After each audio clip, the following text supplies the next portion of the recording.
നമസ്കാരം. തിരഞ്ഞെടുപ്പ് തിരക്കിനിടയിൽ അത്രയേറെ ശ്രദ്ധിക്കപ്പെടാതെ പോയ വാർത്തയാണിത്.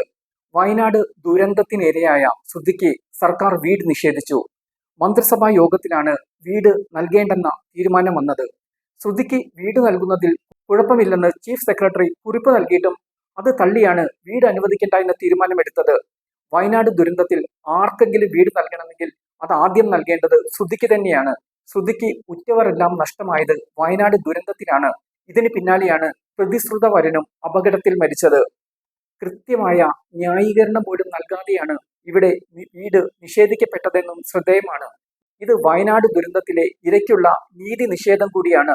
വയനാട് ദുരന്തത്തിലെ ഇരകൾക്ക് ഒന്നുകിൽ വീട് അല്ലെങ്കിൽ 15 ലക്ഷം രൂപ എന്നാണ് സർക്കാർ വാഗ്ദാനം.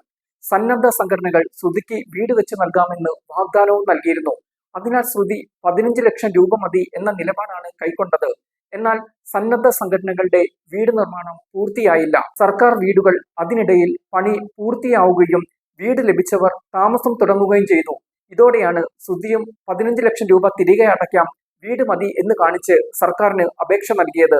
ഈ അപേക്ഷയിലാണ് ചീഫ് സെക്രട്ടറി അനുകൂല തീരുമാനം കുറിച്ചത്. സന്നദ്ധ സംഘടനകൾ നൽകുന്ന വീട് സ്വീകരിക്കരുത് എന്ന് ശ്രുതിക്ക് നിർദ്ദേശം നൽകി സർക്കാരിന് വീട് അനുവദിക്കാമെന്നാണ് chief secretary doctor A Jayathilak ഫയലിൽ കുറിച്ചത്.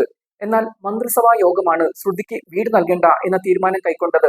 ഒരു മന്ത്രിയും ശ്രുതിക്ക് വീട് നൽകണം എന്ന ആവശ്യം മന്ത്രിസഭാ യോഗത്തിൽ ഉന്നയിച്ചില്ല എന്നതും ശ്രദ്ധേയമായ കാര്യമാണ്. ഇതിനിടയിൽ സംഭവം രാഷ്ട്രീയ വിവാദമാവുകയും ചെയ്തിരുന്നു. ശ്രുതിക്ക് വീട് വാഗ്ദാനം ചെയ്ത് ടി സിദ്ദിഖ് MLA വഞ്ചിച്ചെന്ന് CPM ജില്ലാ സെക്രട്ടറി കെ റഫീഖാണ് ആരോപിച്ചത്.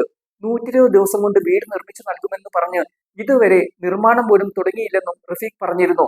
എന്നാൽ സിദ്ദിഖ് ഇത് നിഷേധിച്ചു. തൃശ്ശൂരിൽ നിന്നുള്ള ന്യൂസ് ടൈം എന്ന സ്ഥാപനമാണ് ശ്രുതിക്ക് വീട് നൽകാമെന്ന് പറഞ്ഞതെന്നാണ് സിദ്ദിഖ് പറഞ്ഞത്.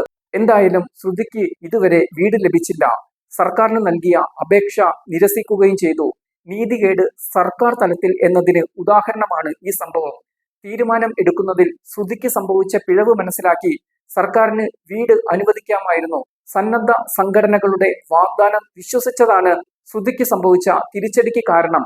ഇത് മനസ്സിലാക്കി അപേക്ഷ നൽകിയപ്പോൾ സർക്കാരിന് വീട് അനുവദിക്കാമായിരുന്നു. എന്നാൽ ചീഫ് സെക്രട്ടറി ഫയലിൽ അനുകൂലമായ തീരുമാനം കുറിച്ചിട്ട് പോലും നിഷ്കരുണം അപേക്ഷ തള്ളുകയാണ് സർക്കാർ ചെയ്തത്. ഇനി വരുന്ന സർക്കാരെങ്കിലും ശ്രുതിയോട് നീതി കാണിക്കുമെന്ന് നമുക്ക് പ്രതീക്ഷിക്കാം.